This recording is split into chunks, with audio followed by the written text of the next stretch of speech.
때가 저물어 가매 제자들이 예수께 나와 여짜오되 이곳은 빈들이요 날도 저물어 가니 무리를 보내어 두루 촌과 마을로 가서 먹을 것을 사 먹게 하옵소서. 대답하여 이르시되 너희가 먹을 것을 주라 하시니 여짜오되 우리가 가서 200데나리온의 떡을 사다 먹으리이까. 이르시되 너희에게 몇 개나 있는지 가서 봐라 하시니 알아보고 이르되 떡 5개와 물고기 2마리 있나이다 하거늘 제자들에게 명하사 그 모든 사람으로 때를 지어 푸른 잔디 위에 앉게 하시니 때로 100명씩 또는 50명씩 앉지. 예수께서 떡 5개와 물고기 2마리를 가지사 하늘을 우러러 축사하시고 떡을 떼어 제자들에게 주어 사람들에게 나누어 주게 하시고 또 물고기 2마리도 모든 사람에게 나누심에 다 배불리 먹고 남은 떡 줘서 그 물고기를 12바구니에 저기 하셨죠. 같이 읽습니다. 떡을 먹은 남자는 5,000명이었더라. 아멘. 제가 기도합니다. 하나님, 하나님의 말씀으로 우리를 먹여주시고 하나님의 말씀으로 우리의 영혼이 풍족하게 하옵소서.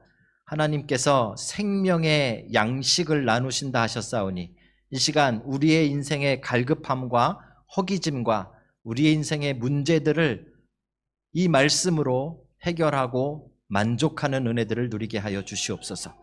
하나님 살아계신 은혜가 주께서 부르신 자들의 심령마다 나타나게 하실 줄 믿사오니 오직 주님만 나타나시고 주님만 드러나시고 전하는 자나 듣는 자가 가리워지는 은혜의 시간이 되게 하여 주시옵소서. 감사를 드리며 예수님의 이름으로 기도하였나이다. 아멘. 예, 감사합니다. 저희 교회가 선교를 계속해서 돕고 있는데 단기 선교로 벌써 2차까지 다녀왔고요. 같은 곳에.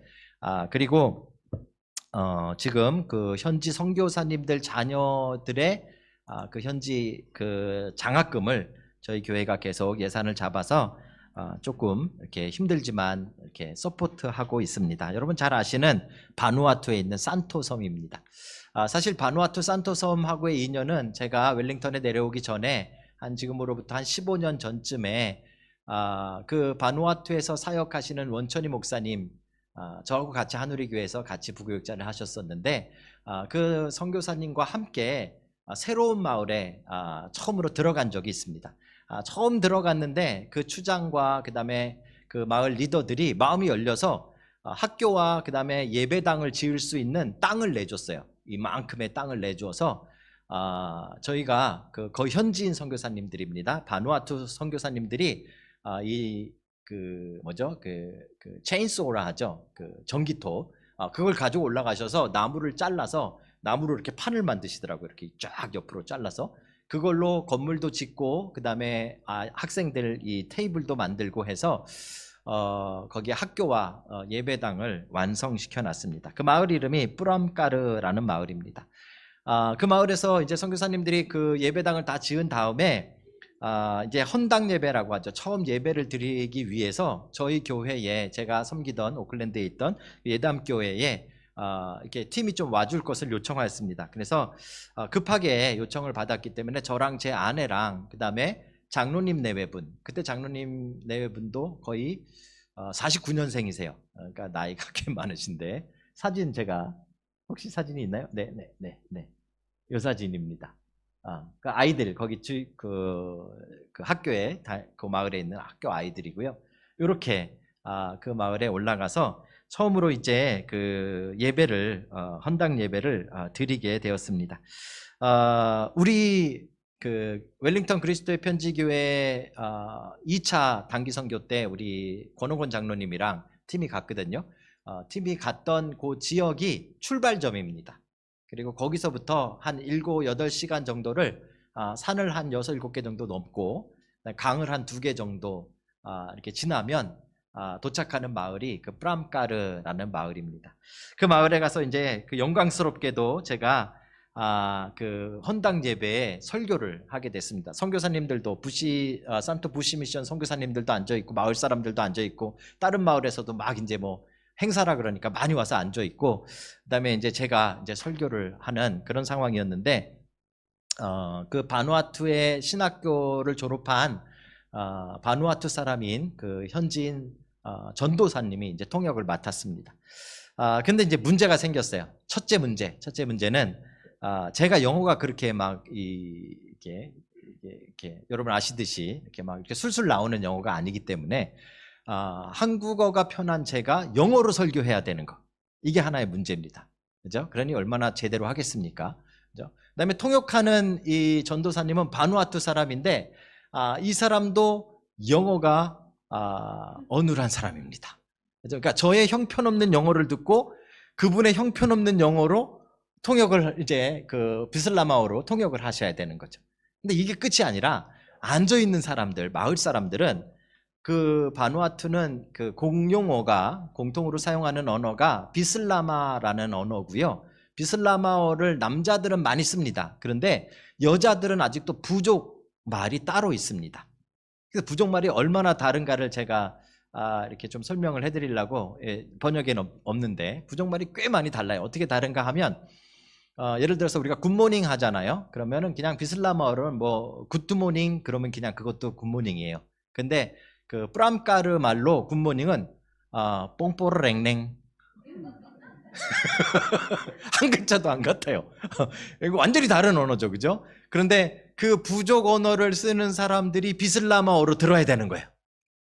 자, 그러니 제 설교도, 제 언어도 부족하고, 통역하는 사람의 언어도 부족하고, 듣는 사람의 언어도 부족하고, 그러니까 중간에 뭐 하나 틀려도 하나도 이상하지 않는 그런 이상한 설교를 이제 제가 하게 되어졌던 것이죠. 아니나 다를까 제가 이 선택한 본문이 바로 오늘 우리가 봤던 마가복음 6장 본문입니다. 오병이어의 기적에 대한 본문이었고요. 이 오병이어 기적, 오늘 우리가 다시 보는 포인트는 무엇인가 하면, 마가복음에서의 오병이어 기적은 예수님께서 제자들을 훈련한다라는 배경을 가지고 있습니다.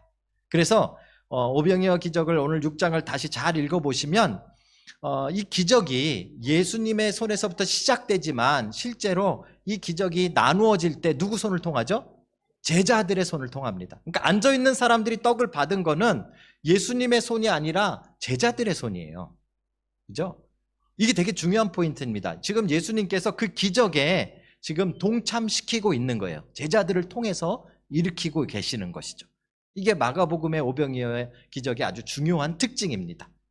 저는 제 딴에는 그 어려운 거를 영어로 설명한다고 나름대로 설명을 했습니다. 그래서 아마 제가 지금 영어로 하기는 쑥스러워서 빼고 한국말로 이런 식으로 했습니다. 여러분 잘 들어보십시오. 오병이어 기적 때 모여 있던 사람들은 떡을 직접 예수님의 손에서 받은 게 아니라 제자들의 손에서 받은 것입니다.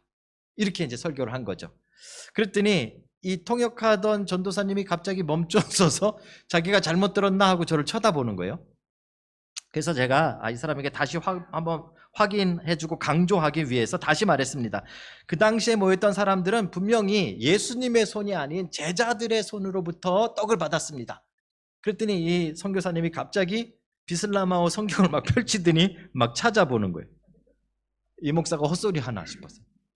그런데 이 상황을 보고 있는 사람들은 도대체 뭔 상황인가 다 못 알아듣는 그런 분위기. 그죠? 엄청 당황했던 그런 기억이 납니다. 그죠? 근데 그럴 수밖에 없는 게, 많은 사람들이 오병이어의 기적이라고 이야기하면 예수님이 보리떡 5개와 물고기 2마리를 가지고 5,000명을 먹인 사실만을 기억합니다. 그죠? 그 사실입니다. 그리고 그게 이 기적의 핵심입니다. 그런데 중요한 것은 이 기적이 나타날 때, 이 기적이 베풀어질 때 제자들의 손을 통했다라는 부분이 굉장히 중요한 포인트입니다. 그래서 제자들의 손으로 직접 기적이 나타났고요. 기적이 체험되어졌다라는 말입니다. 그래서 여러분, 오병이어 기적을 오늘 다시 보시는데요. 이 오병이어 기적의 정말 놀라운 점은 구경하는 기적이 아니에요. 그러니까 여러분들도 이 말씀을 그냥 스토리로 들으시면 안 되는 거예요. 그렇죠? 이 기적의 예수님의 의도는 이 기적의 제자들을 동참시키시는 거였어요. 경험하게 하는 거였어요. 그렇죠? 그래서 우리들도 이 기적을 그냥 이야기로 듣는 것이 아니라 여러분의 삶에 기적을 체험하는, 동참하는 것으로 오병이어 기적을 다시 묵상하시고 읽으셔야 된다는 것이죠. 사실 성경은 다 그래요. 성경은 소설책이 아니고 과학책이 아니에요. 성경은 하나님의 살아있는 말씀을 우리의 삶으로 살아내는 책이에요. 그렇죠? 여러분의 삶으로 하나님의 말씀을 살아내지 않으면 하나님의 말씀을 잘못 듣고 계신 거고 잘못 읽고 계신 거예요. 그렇죠? 사랑하는 성도 여러분, 오늘 오병이어의 말씀 기적 다시 말씀드립니다. 2000년 전에 일어났던 5,000명을 먹은 무료 급식 스토리가 아닙니다. 오병이어의 기적은 오늘 2025년을 살아가는 여러분들의 삶에 체험되고 동참되어져야 할 예수 그리스도의 기적입니다. 그래서 우리는 오늘 이 오병이어의 기적을 다시 보려고 합니다. 이 관점을 가지고 여러분과 제가 어떻게 기적에 동참하는가, 어떻게 우리의 삶에 예수님의 기적이 나타나는가 하는 것에 대해서 실제로 경험하고 또 누리고 체험하는 그런 은혜의 시간이 되시기를 주님의 이름으로 축복합니다.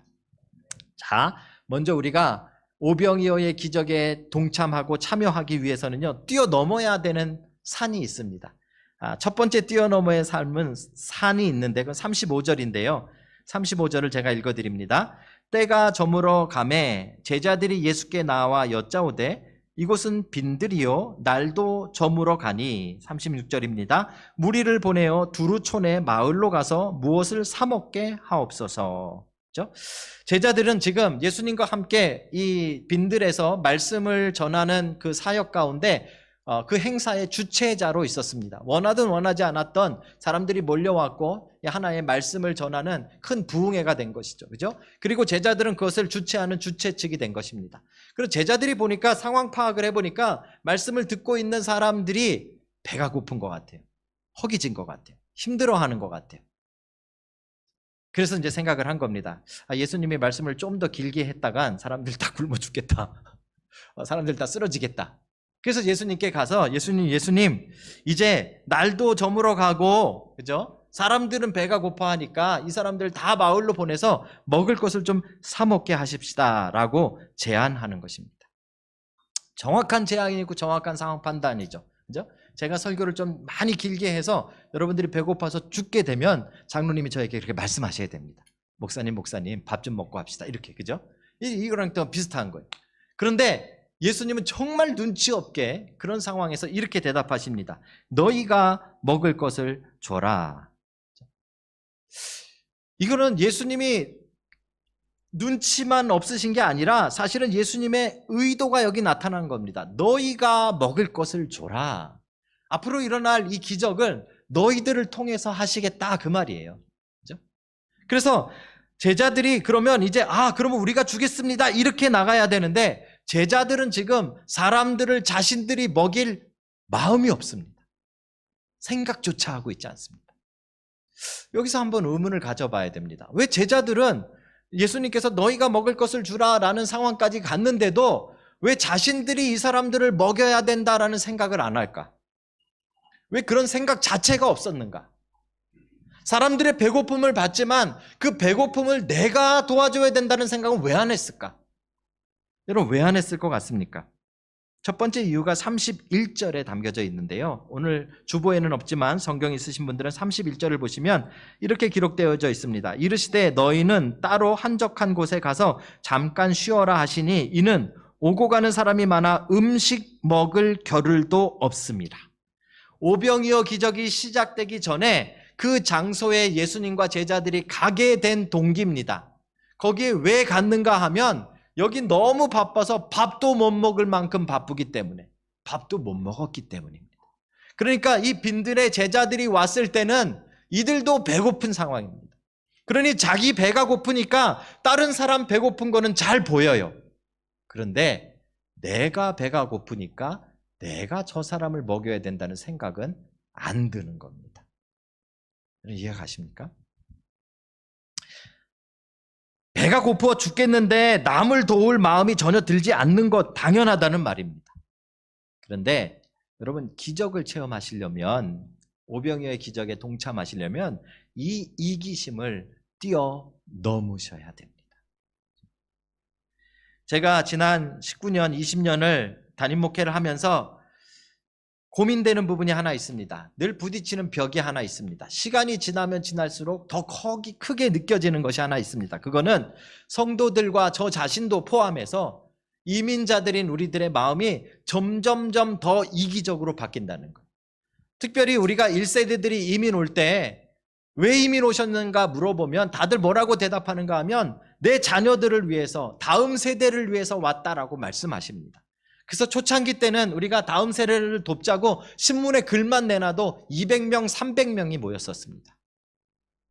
그런데 오늘날에는요, 우리가 다음 세대를 그렇게 생각하지 않습니다. 어른들이 점점점 내 자녀들에 대한 신앙, 믿음에 대해서 고민하고 신경 쓰고 있지 않다라는 것이죠. 제가 오클랜드에 있을 때도 그렇고 여기 있을 때도 그러고요. 실제로 제일 문제가 뭐냐면 1세대 교회 안에 1세대 어른들이 리더십을 가지고 교회를 이렇게 세웠는데 이제 2세대들 지금 여러분 둘러보세요. 청년들이 반이에요. 반 넘어요. 그죠? 이 청년들에게 리더십이 이제 내려가야 되는데 이게 안 일어나는 거예요.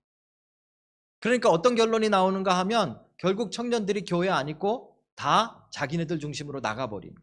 자기네들을 봉사할 수 있고 자기네들을 환영해 주는 대로 나가죠. 그렇죠? 그래서 노인만 남습니다. 여러분 키위 교회들 보세요. 노인만 남았어요. 물론 여러 가지 이유가 있겠지만 그 중에 하나가 신앙이 전수되지 않는 거예요. 그렇죠? 아니면 조금 잘 되는 교회들은 어떤가 하면 교회 안에 어른 그룹 하나, 교회 청년 그룹 하나, 두 개의 교회가 존재해요. 그렇죠? 하나가 되지 않습니다. 제가 고민 끝에 실제로 어른들에게 이렇게 부탁을 한 적이 있습니다. 오클랜드에서도 있었고 여기서도 있었고요. 한 3분 정도 제가 부탁을 했어요. 이렇게 부탁했어요. 집사님, 권사님, 장로님, 좀 우리가 다음 세대를 위해서 우리가 좀 희생하고 좀 내려놓고 양보하고 우리 다음 세대들에게 좀 리더십을 넘겨주십시다. 그렇죠? 근데 놀랍게도 제가 오클랜드에서 목회할 때 드렸던 그 질문의 답과 웰링턴에서 드렸을 때 질문의 답이 똑같아요. 그 답은 뭔가 하면 목사님 젊은이들을 세우는 거 좋지만 우리가 먼저 우리가 먼저 살아야 합니다.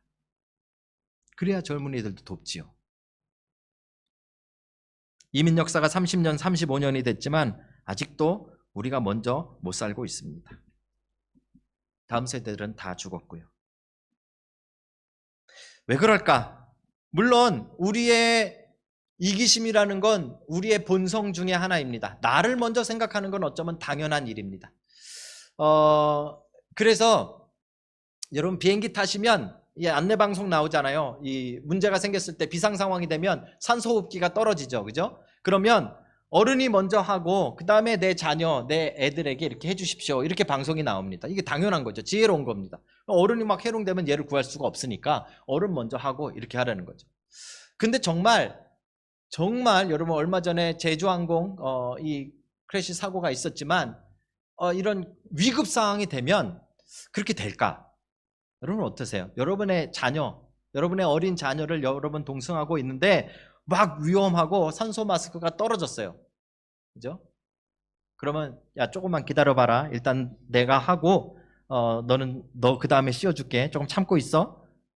이게 될까요? 저는 안 될 거라고 생각합니다.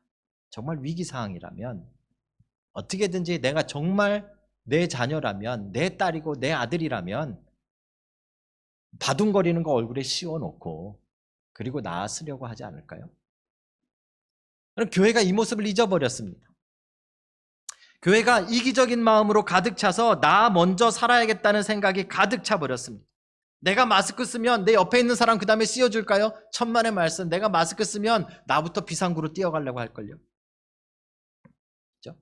우리의 이기심은 끝이 없습니다.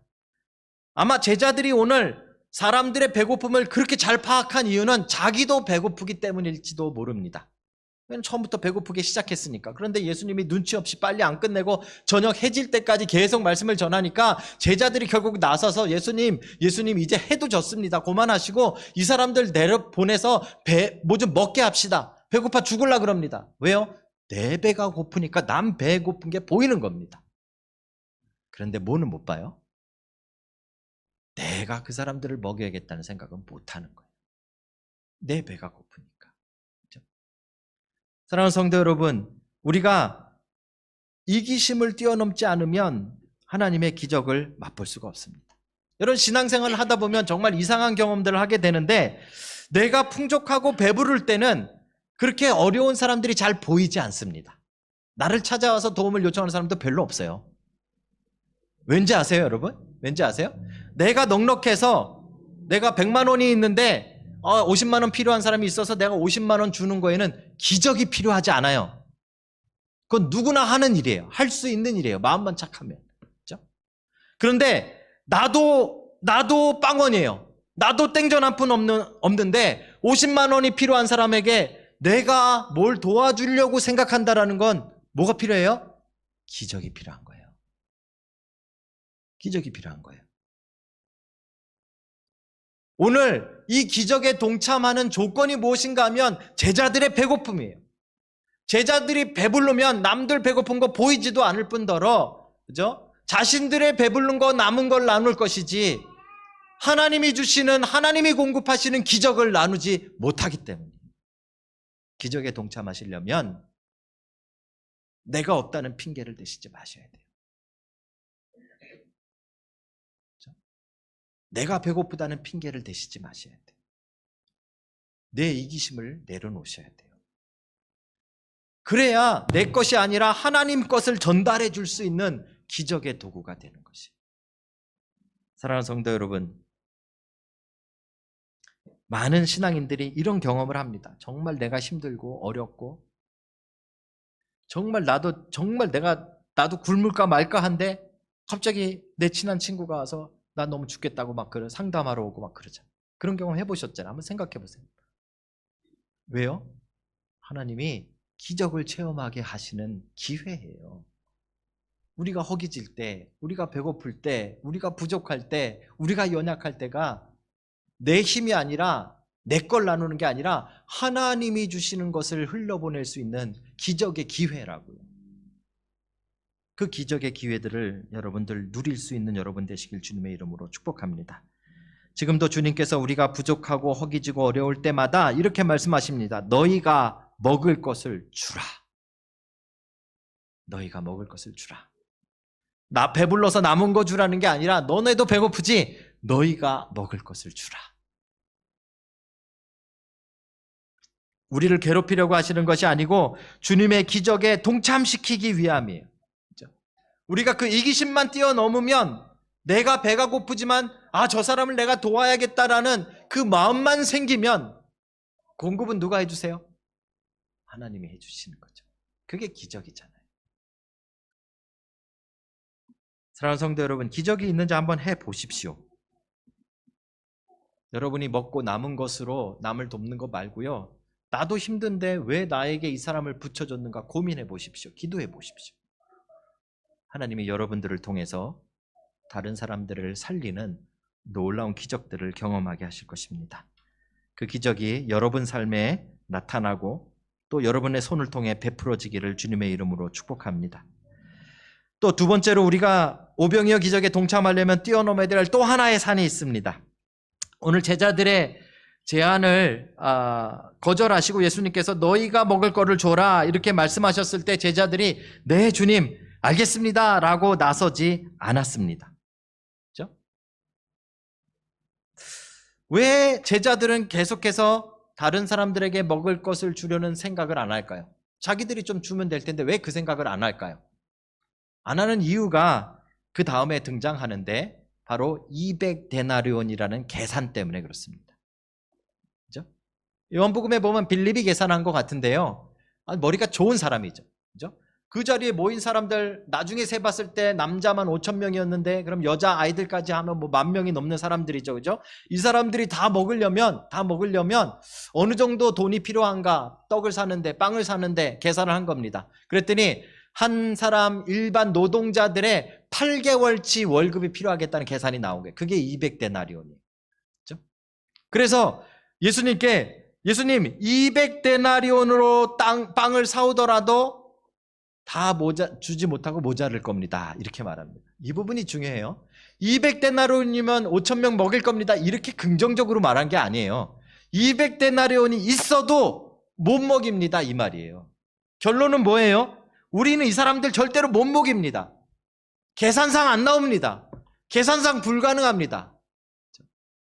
이 계산이 머릿속에 있는 한 예수님의 기적에 참여할 수 없습니다. 우리의 계산이 바뀌어야 되는 것이죠. 그렇죠? 여러분 생각해 보세요. 기적이란 무엇입니까? 기적이란 현실적으로, 계산적으로, 과학적으로 나타날 수 없는 일이 기적이에요. 오병이어는 기적이잖아요. 그죠? 그런데 우리는 오병이어 앞에서도 계속해서 계산을 하고 있는 거예요. 5천 명을 먹이려면, 그죠? 지금 가진 게 보리떡 5개? 5개에서 1 빼기, 1 빼기, 1 빼기, 1 빼기, 5번만 빼면 빵이네? 이게 우리 계산이잖아요. 그리고 5천 명 못 먹이는 거예요. 그죠? 근데 기적은 어떻게 일어났어요? 5개? 1 빼기, 1 빼기, 1 빼기, 1 빼기, 1 빼기, 1 빼기, 1 빼기, 5천을 뺐는데 몇이에요? 5천 남잖아요. 5천을 빼도 되잖아요. 그렇죠? 계산이 다른 거예요. 우리는 그냥 세상의 계산 속으로만 살아가고 그것이 똑똑한 것이라고만 여기고 살고 있지만 그 속에서는 하나님의 기적을 맛볼 수 없습니다. 계산을 뛰어넘지 못하니까. 여러분, 이 떡이 언제 바뀌었을 것이라고 생각하세요? 아이들 아까 보여준 거에서 조금 잘못 나왔지만 이 어린아이의 손에 있을 때 분명히 보리떡 5개, 물고기 2마리였어요. 그죠? 이 예수님 손으로 넘겨갔어요. 예수님께서 하늘을 우러러서 떡을 찢으셨어요. 5,000개가 됐죠? 아니에요. 그냥 보리떡 5개, 물고기 2마리예요, 아직. 그죠? 제자들 손에 넘겨줬어요. 5,000개가 됐죠? 아니에요. 제자들 손에서도 아직 보리떡 5개, 물고기 2마리예요. 여러분, 베드로가 떡 반 조각 들고 100명이 모여있는데 갔어요. 100명이야. 하나, 둘, 셋, 100명 이거 어떻게 하지? 야, 이 200데나리온 있어야지 먹이는데 된다니까. 야, 이게 말이 돼? 이 계산으로 베드로가 머릿속에 꽉 차 있으면 기적이 나타납니까? 안 나타나는 거예요. 안 나타나. 어떨 때 나타나요? 에라 모르겠다. 예수님이 띄워주라 했으니까 띄워서 한 사람을 줬을 때 그때부터 나타나는 거예요. 한 사람을 줬으면 없어져야 되는데 또 있어. 2번째 사람을 줬는데 또 있어. 3번째 사람을 줬는데 또 있어. 100명을 나눠주면서 계속해서 나타나. 그걸 우리가 기적이라고 부르는 거예요. 그죠? 그 머릿속에서 계산이 사라지지 않으면 그죠? 기적을 경험할 수 없는 거예요.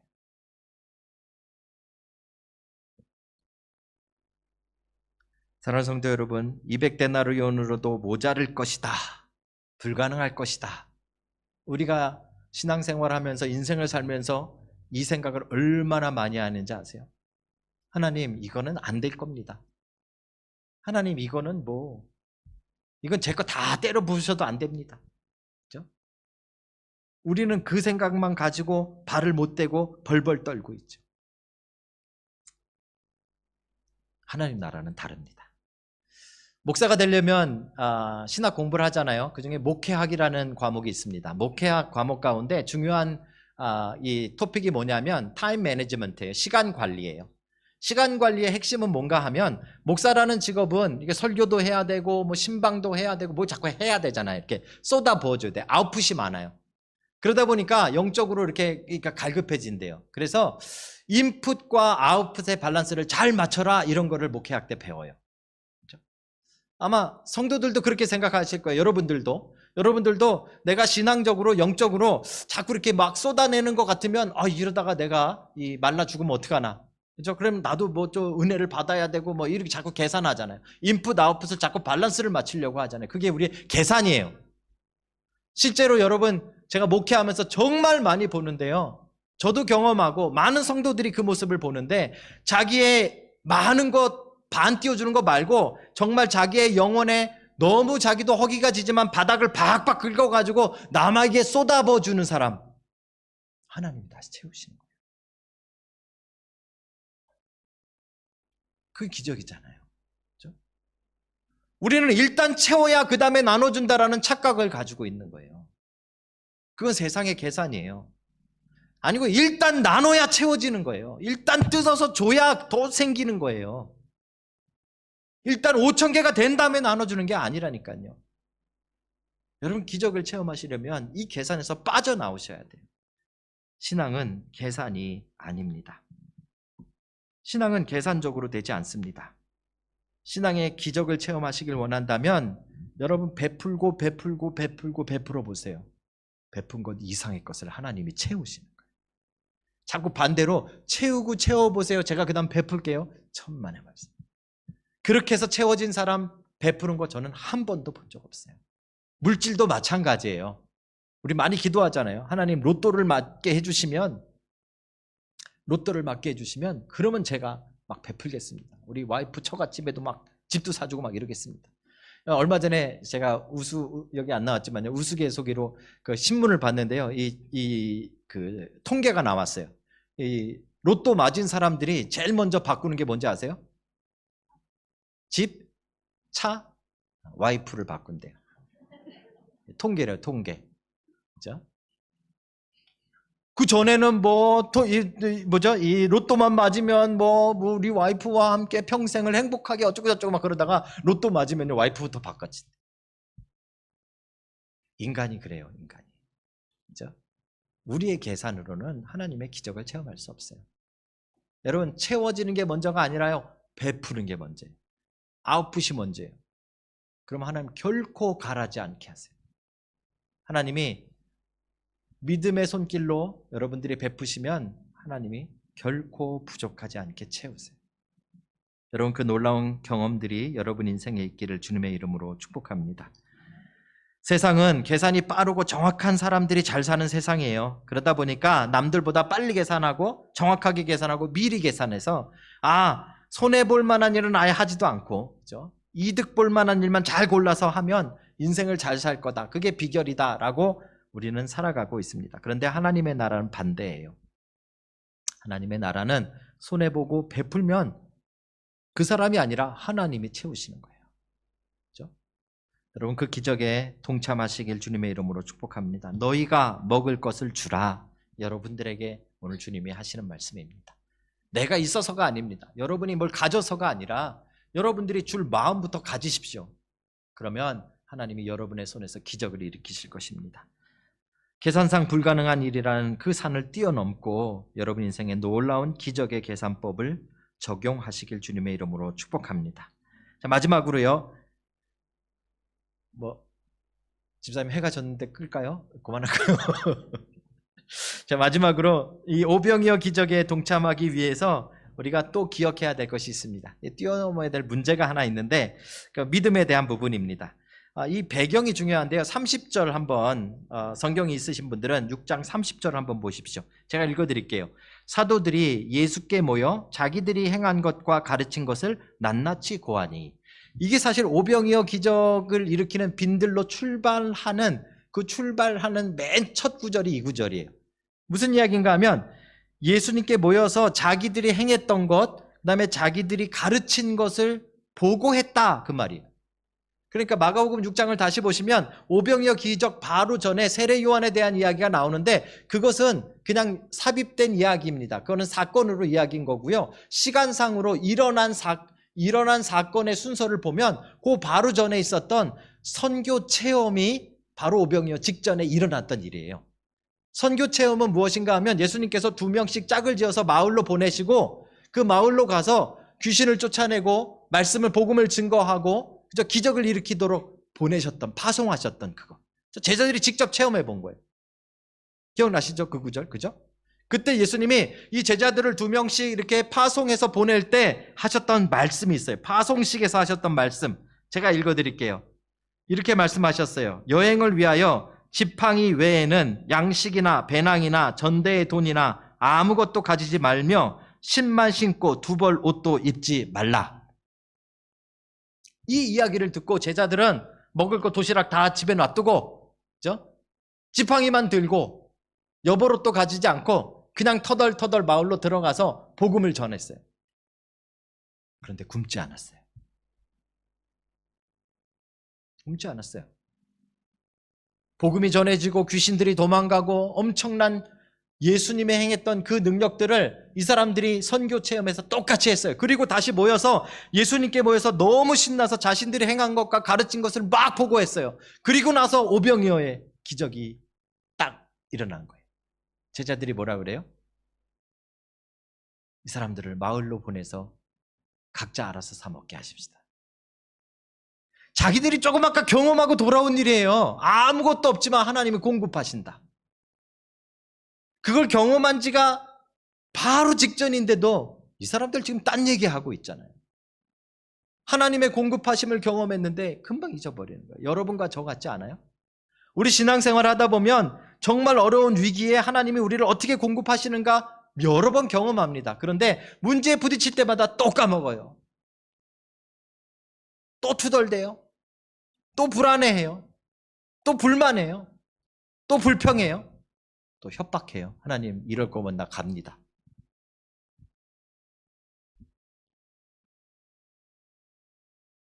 예수님께서 그런 제자들에게 너희에게 떡 몇 개 있는가를 가서 봐라. 좀 찾아봐라. 이렇게 말씀하셨어요. 제자들이 이제 조금 생각을 바뀌기 시작해요. 그 중에 안드레가, 요한복음에 따르면 이게 안드레가 한 일입니다. 안드레가 이 어린아이가 도시락을 싸온 걸 발견했어요. 그리고 걔를 데리고 예수님께 왔어요. 그리고 예수님, 얘가 보리떡 5개, 물고기 2마리. 제가 늘 이야기하지만 여기서 떡은 제 얼굴만한 떡이 아닙니다. 요만한 떡일 겁니다. 그죠? 요만한 떡. 보리떡 5개와 물고기 2마리. 얘가 가지고 얘가 있습니다. 그런데 안드레가 뭐라고 이야기하는가 하면 요한복음 6장 9절인데요. 그러나 그것이 이 많은 사람들에게 얼마나 되겠습니까? 자, 이제 제가 질문합니다. 정신을 바짝 차리시고 답 좀 보지 마세요. 어제 우리 청년들이 그러더라고요. 목사님이 영어로 이게 뜨면 이게 뭐죠? 이게 스포래요, 이게. 그래서 답을 다 여러분, 안드레는 믿음이 있는 사람입니까? 없는 사람입니까? 안드레가 도시락을 찾아왔어요. 찾아오긴 했는데 예수님한테 그런데 요거 가지고 이 많은 사람들에게 이게 얼마나 되겠습니까? 자, 안드레는 믿음이 있는 사람입니까? 없는 사람입니까? 있다. 손 들어보시죠. 믿음이 있다. 네. 내리고. 믿음 없다. 믿음 없다. 예, 내리세요. 우리가 볼 때는요, 믿음이 없거나 아니면 믿음이 되게 작은 사람이다라고 생각해요. 그런데 그게 믿음이에요. 입으로는 쭈글쭈글 거리고 있지만 지금 안드레는 이 아이의 손에서부터 도시락을 받아가지고 예수님 손에 맡기잖아요. 이게 믿음이에요. 그렇죠? 생각으로는 아직 정리가 안 됐어요. 200데나리온이 필요한데 요거 가지고 몇 명이나 먹을까? 아까 애들한테 물어봤더니 7명 먹는데요. 이거 7명 가지고 이게 될까? 그죠? 애들도 계산이 나오는 거예요. 안드레도 그 생각에서 빠져나오질 못하는 거예요. 하지만 그의 손은 뭐 하고 있어요? 예수님 손에다가 그 떡을 맡기고 있어요. 이게 믿음이에요, 믿음. 사람들이 믿음에 대해서 가지고 있는 큰 오해가 있습니다. 그거는 믿음 자체가 어떤 능력을 만든다라고 생각합니다. 그래서 큰 믿음이 있으면 큰 능력, 작은 믿음이 있으면 작은 능력, 작은 기적을 경험한다라는 큰 착각 속에 있습니다. 근데 여러분, 성경을 잘 보세요. 기적의 사이즈는 믿음의 사이즈에 따라 나오는 게 아니고요. 그렇죠? 기적은 누가 일으키세요? 예수님이 일으키시는 거예요. 언제 일으켜요? 예수님이 일으키고 싶으실 때. 얼마나 크게 일으켜요? 예수님이 정하신 사이즈대로. 그렇죠? 이건 우리의 믿음의 사이즈하고 상관이 없는 거예요. 우리의 믿음은 뭔가 하면 그 예수님의 능력이 우리의 삶에 체험되어지도록 오도록 만드는 파이프와 같은 거예요. 통로와 같은 거예요. 이게 작든지 크든지 상관없어요. 전달해서 오는 것은 예수님의 능력이에요. 그죠? 이 개념을 분명히 가지고 있어야 돼요. 안 그러면 우리는 자꾸 이 믿음에 대해서 큰 오해를 가지고 있어요. 그래서 성경은 뭐라고 이야기하는가 하면 예수님이 직접 말씀하시기를 겨자씨만한 믿음이 있을지라도 저 산을 명해서 이쪽으로 옮길 수 있다라고 말했어요. 이게 얼마나 황당한 이야기예요. 겨자씨만한 믿음이 있어도. 그 이야기는 지금 너희들의 믿음의 사이즈에 따라서 능력의 크기가 결정되는 게 아니라는 걸 설명해 주고 있는 거예요. 근데도 우리는 자꾸 믿음의 사이즈를 따져요. 제가 이 믿음 이야기만 나오면 자꾸 몇 번 반복했는데 늘 쓰는 예화가 하나 있습니다. 제가 한이 맺혀서 그래요. 오클랜드에서 제가 목회를 하면서 청년 사역을 아주 잘 하시는 목사님을 초빙해서 저희 교회에서 이렇게 설교를 했어요. 그랬더니 그 목사님이 설교 도중에 믿음에 관해서 설교하면서 그러는 거예요.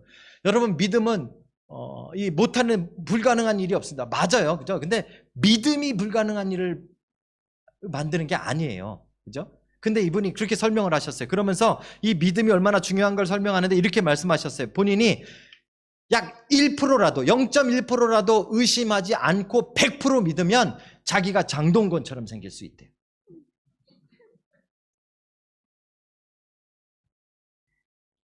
자기가 지금 장동건처럼 생기지 않는 이유는 100%를 못 믿기 때문이래요.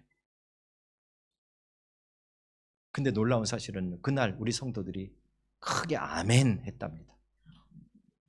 그래서 저는 그 다음 주에 장동건이 쭉 앉아있을 줄 알았어요. 설교할 때 장동건이 한 10명은 앉아있을 줄 알았어요.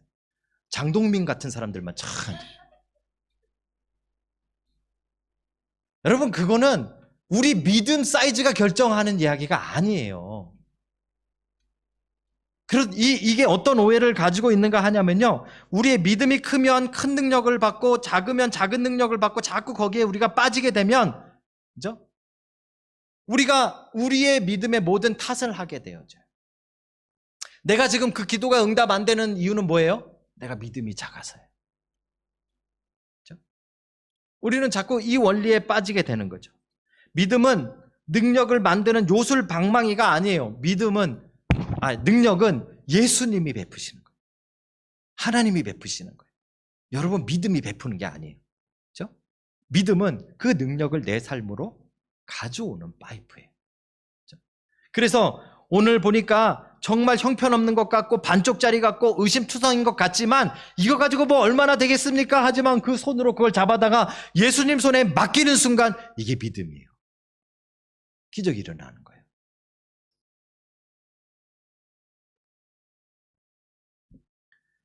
오늘 우리에게 주신 오병이어 기적을 다시 보십시오. 우리의 믿음은 작고 보잘것 없어도 괜찮습니다. 믿음이기만 하면 됩니다. 그죠? 이게 될까? 의심이 들어도 괜찮습니다. 중요한 건 여러분들이 그거를 예수님께 맡기었느냐 맡기지 않느냐 하는 겁니다. 그걸 맡기는 순간 믿음입니다. 믿습니다. 예수님이 이루실 수 있고 어쩌고저쩌고 하면서도 맡기지 않고 붙잡고 있으면 그건 믿음이 아닙니다. 큰 믿음인 척 말은 하지만 그건 믿음이 아닙니다. 믿음은 입으로 투덜거리고 이게 될까 말까 하더라도 실제로 그 문제를 다 예수님께 맡겨버리면 믿음입니다. 그러면 기적을 체험할 수 있는 것이죠.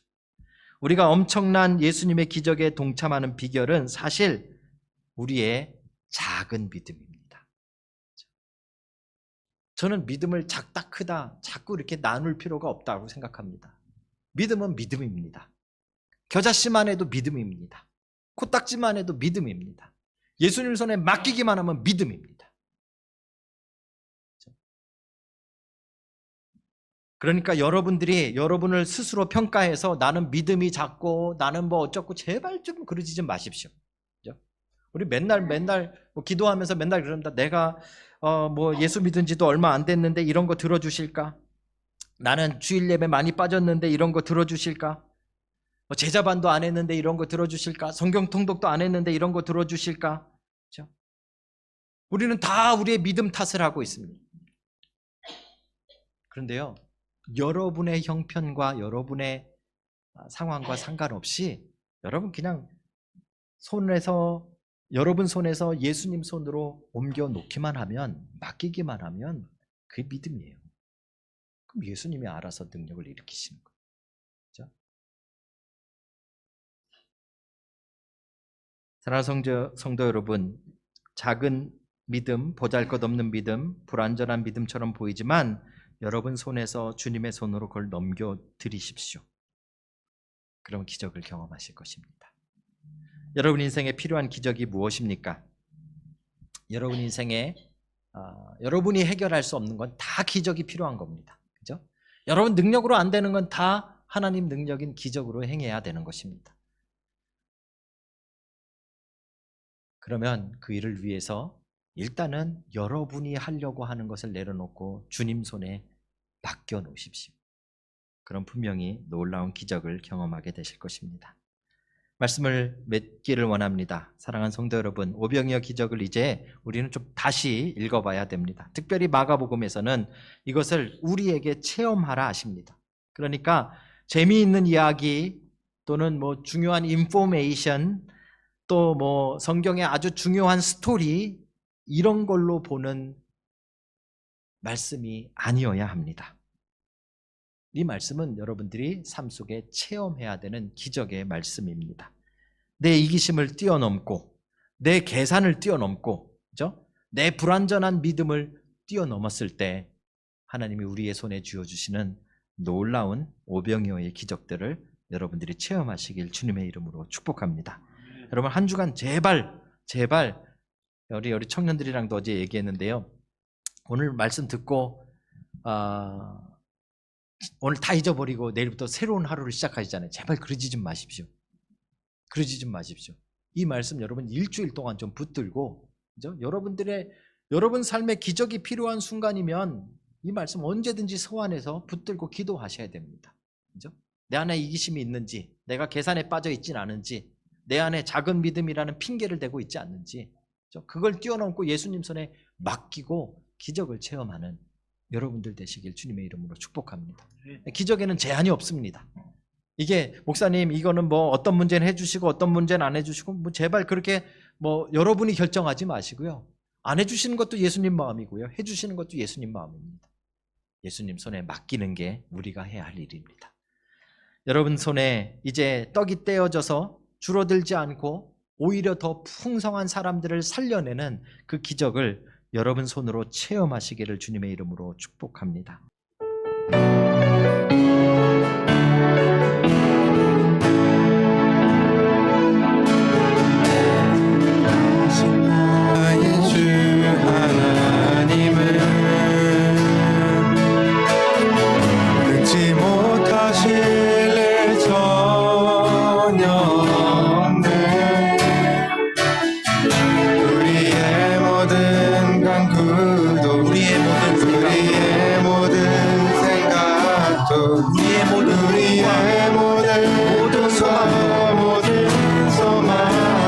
신실하신 나의 주